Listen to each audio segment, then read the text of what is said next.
Okay, how's everybody doing this evening?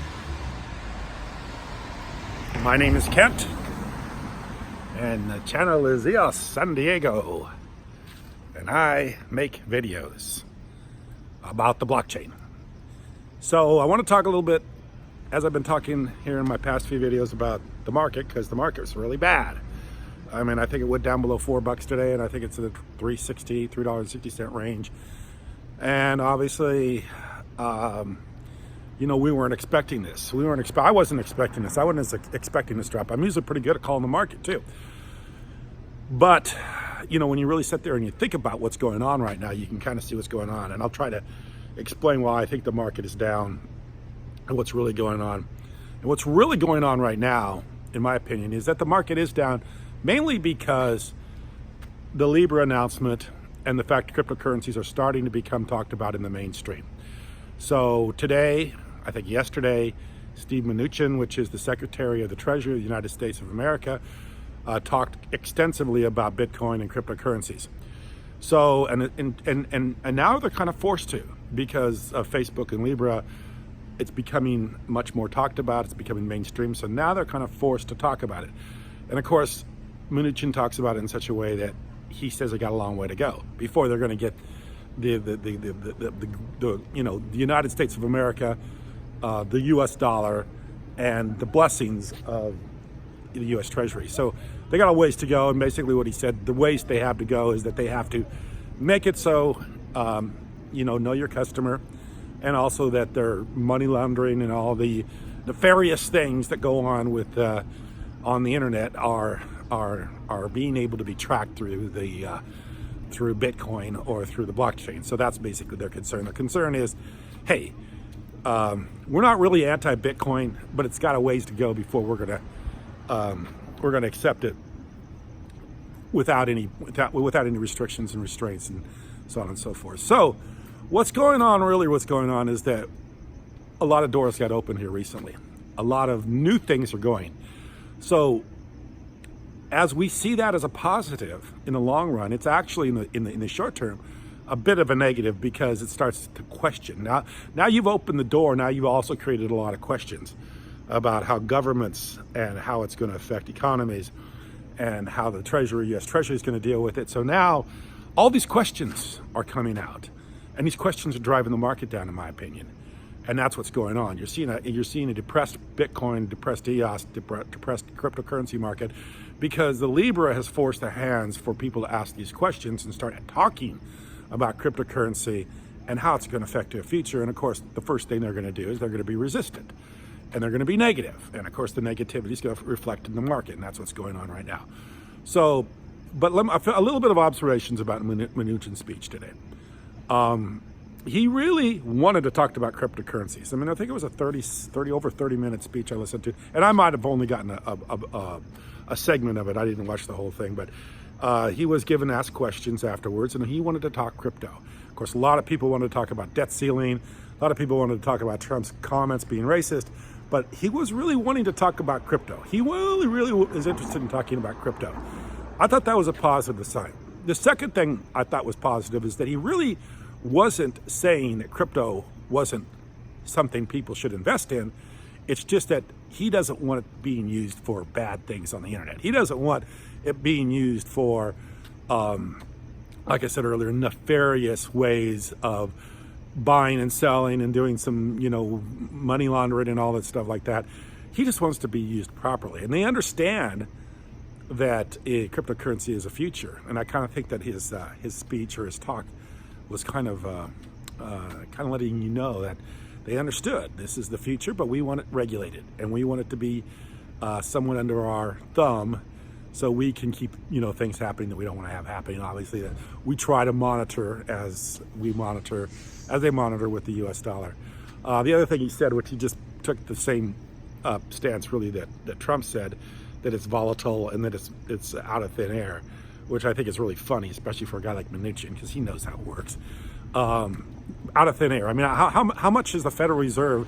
I'm sorry, I've been missing all those Federal Reserve mining operations going on that are mining gold to back all that currency that they're giving the government, U.S. government, lending U.S. government. I've missed that.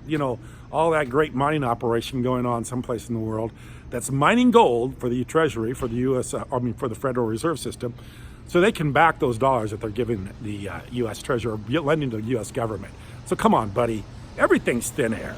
That's bull BS, when they sit there and they go, oh, Bitcoin's just nothing but thin air. The paper dollar is thin air. The U.S. dollar is thin air. Like I said, it's backed by nothing. It's created out of nothing, created out of thin air, and it's never had a backing. It hasn't had a backing for a long, long time. So that argument, and I think it's laughable. I really think it's laughable, because by this time, most people know the gig's up. Everybody knows that the fiat currencies are pretty much out of thin air, and there's nothing backing them, and it's just, just keep on printing and quantitative easing and so on and so forth. Interesting to me, in the day that he talks about cryptocurrencies, they also talk about raising the debt ceiling. So he wanted to talk about raising the debt ceiling. Now that was something that was a big deal for him too. So, keep raising the debt ceiling, keep borrowing more money, keep making it inflated, keep having no backing, but Bitcoin is a thin air kind of operation, or a thin air kind of a cryptocurrency that means it has nothing behind it. It has a lot behind it. What the Bitcoin has is that the U.S. dollar doesn't have is it has trackability on the blockchain. It's on a public ledger for numerous people to see. There's intangibles of the blockchain that make it way more valuable than the U.S. dollar, and it's also much more friendly for the internet and use online. So there's things about the even though he claims it's out of thin air, there's a lot of processes in cryptocurrencies and Bitcoin and EOS and all this that make it much more valuable than something that just created out of nothing, which is what the U.S. dollar is. So I think that's kind of a bad argument. I think they should quit going there, because most people don't buy it anyway. Most people don't believe it. Most people know what's going on. They see the trillions and trillions and trillions and trillions and trillions and trillions of dollars of debt that the U.S. government's in. And to say that the Bitcoin is nothing but thin air, I think is a really bad thing to say. Just really bad. It just shows a lot of, what would you say? I mean, I would say ignorance, but it's even beyond that. I would say more of really trying to make something, trying to put their slant on it. Anything that be spun, you can spin anything in any direction you want to spin it. And to spin Bitcoin is nothing but thin air is pretty funny, because it's exactly what everything else is, especially the dollar. So if they want to spin it that way, let them spin it that way. But I don't think many people are buying it, especially anybody that knows anything about finance, money, and the way the system works. So I thought it was very interesting. He's talking about Bitcoin. We would have never thought a few years ago that you'd have the U.S. Treasury Secretary, or the U.S. Secretary of Treasury would be up in front of the public talking about Bitcoin. So these are positive signs. It's just that right now, it's creating a lot of questions, regulatory questions, creating a lot of questions about how this is going to go in the future. But they're not saying that they don't think it's going to exist or it's not going to have a future. They're just saying they want to have a regulated future. So I think there's a little bit of interest in what he says. And of course, Mnuchin is, he's nobody's fool. I think the guy's pretty smart and way more intelligent than Trump. So I mean, I think he's a little bit more clever about the way he talks about things. And I could see there was just a little bit of excitement about him and cryptocurrencies. He wanted to talk about cryptocurrencies. He wanted to take questions on cryptocurrencies. People kept trying to bait him in another direction. They wanted to debate him into some of the stuff that Trump's saying about these congresswomen, or they wanted to debate him into other questions about race and stuff like that. He didn't want to go there. In fact, he got irritated with those questions. He wanted to stay on the cryptocurrency. He wanted to talk about that. He wants to deal with this issue. He wants to talk about this.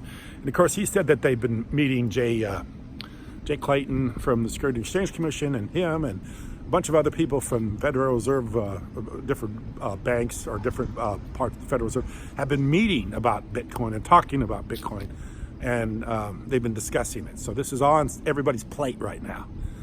But like I say, the market's negative, and it's negative because it is raising a lot of questions. And as we know, when Libra was announced, that they were going to be the ones that are going to have to go through the regulatory process. And that's what's going on. They're going to have to face down the U.S. Congress the U.S. Treasury and the Security and Exchange Commission and whoever else in the world wants to challenge them.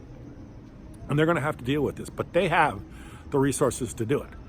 So I don't think it's going to be a big problem. Also, interesting to me that you have the federal government kind of saying we got a long way to go, but you got state governments like Wyoming that are embracing Bitcoin and cryptocurrency. So even though the U.S. government is the central entity for the United States, you have state governments that can adopt their own policies. So I think as state governments like Wyoming and some other states are pro-cryptocurrency, start to adopt more cryptocurrencies, it's going to force the government's hand. Kind of like with what's going on with marijuana. I see more and more states starting to be able to make marijuana legal. First you had California and Oregon and a few other states, and now even the Midwest states are starting to say, you know, medical marijuana cards are okay and stuff like that. Places I would have never thought would let that happen are starting to kind of feel the pressure of, you know, what the people want. So this is kind of a careful topic for him, because I think people want cryptocurrencies. They see a lot of potential in them. So if you shut it down and just say you're not going to be able to have it, like some countries in the world are doing, it's going to shut down a lot of free enterprise, and it's going to shut down a lot of creativity and a lot of things that are happening. You're going to bring yourself out of the market. You're not going to be the place where people go to develop, people go to build, and people go to have their cryptocurrencies based. So you have to be a little bit open to it. If you're not open to it, then people are just going to go someplace else in the world and do it, because this is a worldwide phenomenon. This isn't the United States of America. This isn't China. This is all over the world. And there's going to be safe havens for places for people to do cryptocurrencies and Bitcoin and EOS and Ethereum and all the others, XRP and Tron and there'll be places in the world where you're going to be able to do this very freely. And of course the distributed databases all over the world. There's just no way to stop it. So I think in the long run this is a positive thing, but in the short run it's really hurting the markets. And I think there's a lot of questions that are being answered right now, or trying to be answered. And people, when they hear this, they won't, you know, they're scared, so they don't. They'll sell their Bitcoin, they'll sell their EOS, in fear of what they think the government's going to do or how the government's going to handle this. But please, don't be one of those people, because I think in the end this is going to all work out. It's just like everything else. It's got to go through the processes that it goes through in order for it to get mainstream adoption. So anyway, that's what it is. I'll put the link to Mnuchin's speech below. I thought it was very interesting. Appreciate you watching.